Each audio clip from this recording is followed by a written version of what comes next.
All right, welcome back to another episode of Mike Reads. Tonight we will be continuing in our series on Adam Smith's The Wealth of Nations with the thrilling conclusion of Chapter 10, which is entitled Of Wages and Profit in the Different Employments of Labor and Stock. This is the third of three videos on the second part 2 of Chapter 10, part 2, which is entitled Inequalities Occasioned by the Policy of Europe. Now, just really briefly before I start, there are some abbreviations in this chapter that are archaic, that I can't seem to find any explanation as to what they stand for, but I'm going to go ahead and guess. So I apologize if I'm wrong on that matter. There doesn't seem to be any explanation in this book, online, or in any other version of this book that clarifies what these abbreviations stand for. So sorry, folks, but it's just going to be how it's going to be here tonight. So let's dive right on into the final and thrilling conclusion of Chapter 10. By the 8th and 9th of William III, it was enacted that if any person should bring a certificate from the parish where he was last legally settled, subscribed by the church wardens and overseers of the poor, and allowed by 2 justices of the peace, that every other parish should be obliged to receive him, that he should not be removable merely upon account of his being likely to become chargeable, but only upon his actually becoming chargeable, and that then the parish which granted the certificate should be obliged to pay the expense both of his maintenance and of his removal. And in order to give the most perfect security to the parish where such certificated man should come to reside, it was further enacted by the same statute that he should gain no settlement there by any means whatsoever, except either by renting a tenement of £10 a year, or by serving upon his own account in an annual parish office for 1 whole year, and consequently neither by notice, nor by service, nor by apprenticeship, nor by paying parish rates. By the 12th of Queen Anne II, Statute 1, Chapter 18, it was further enacted that neither the servants nor apprentices of such certificated man should gain any settlement in the parish where he resided under such certificate. How far this invention has restored that free circulation of labor which the preceding statutes had almost entirely taken away, we may learn from the following very judicious observation of Dr. Byrne. Quote, "It is obvious," in quote, says he, quote, that there are divers good reasons for requiring certificates with persons coming to settle in any place, namely that persons residing under them can gain no settlement, neither by apprenticeship, nor by service, nor by giving notice, nor by paying parish rates, that they can settle neither apprentices nor servants, that if they become chargeable, it is certainly known whither to remove them, and the parish shall be paid for the removal, and for their maintenance and in the meantime, and that if they fall sick and cannot be removed, the parish which gave the certificate must maintain them, none of all which can be without a certificate, which reasons will hold proportionably for parishes not granting certificates in ordinary cases, for it is far more than an equal chance, but that they will have the certificated persons again and in a worse condition." End quote.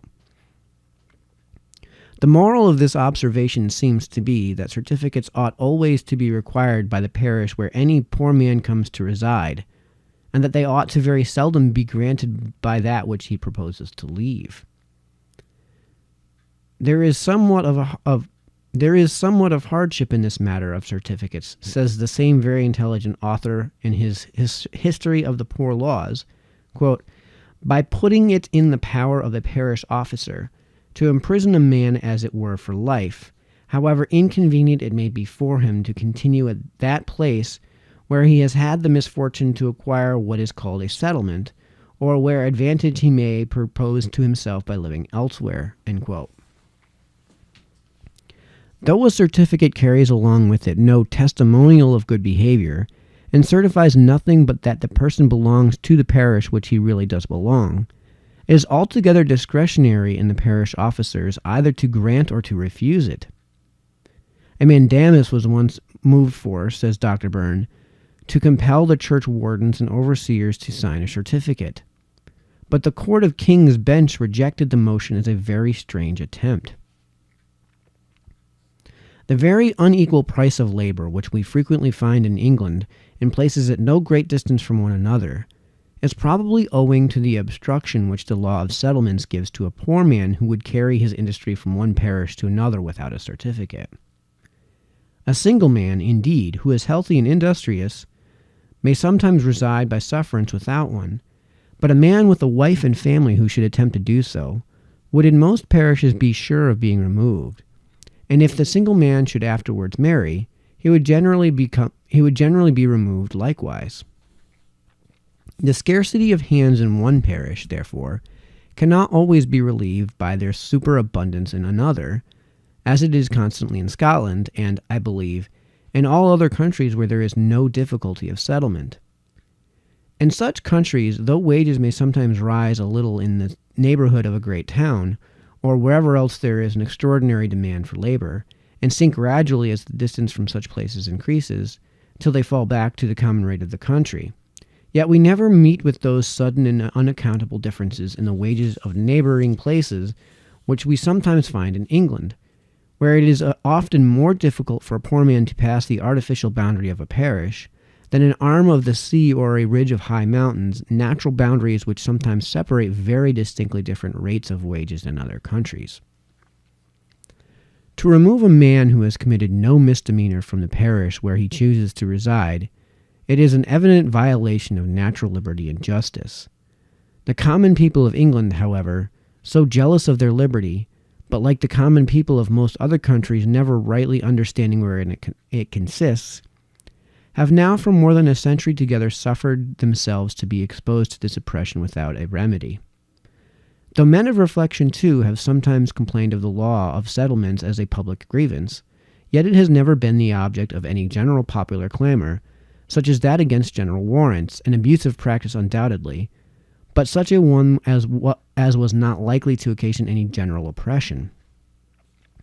There is scarce a poor man in England of 40 years of age, I will venture to say, who has not in some part of his life felt himself most cruelly oppressed by this ill-contrived law of settlements.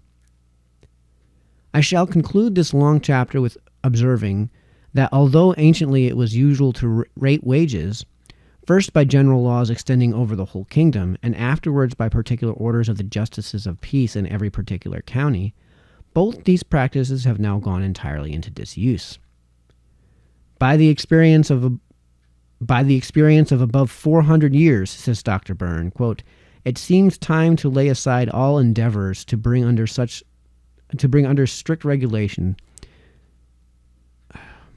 It seems to lay aside all endeavors to bring under strict regulations what in its own nature seems incapable of minute limitation.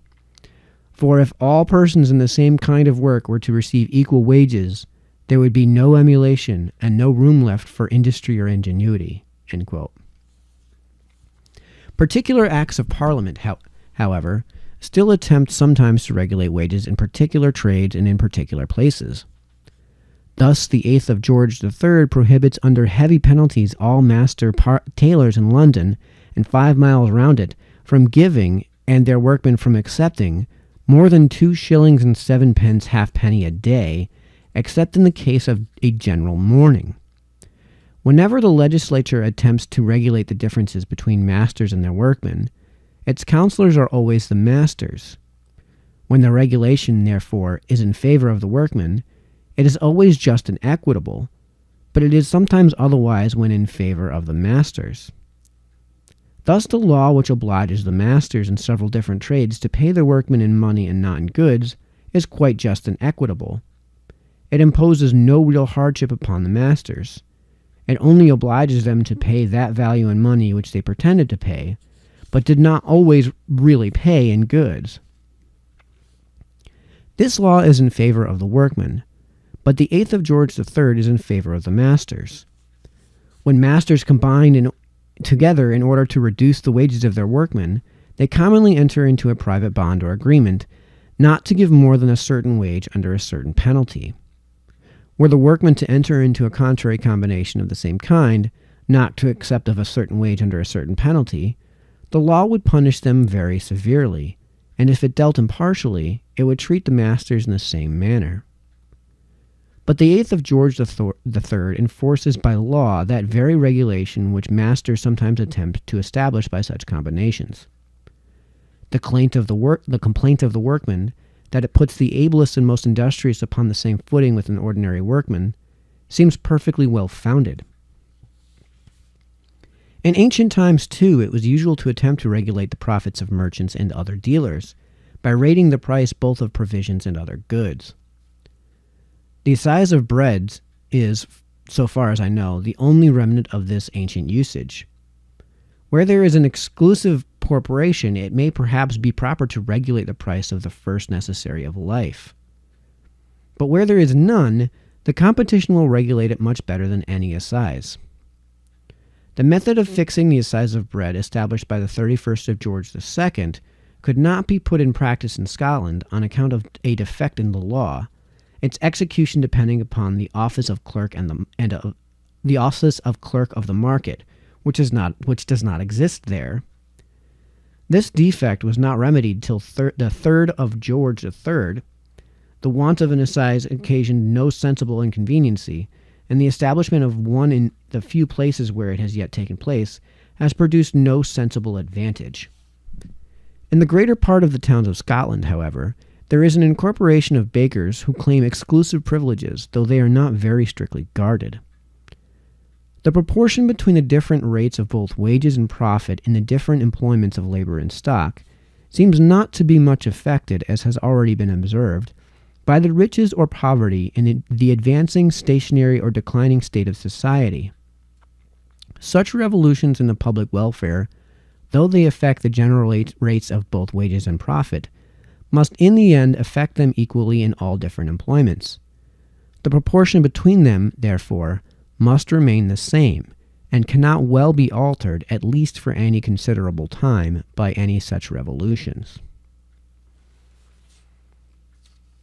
All right, and that finally concludes Chapter 10. We will begin Chapter 11 tomorrow as we continue in our series on Adam Smith's The Wealth of Nations. So until then, this has been Mike, signing off.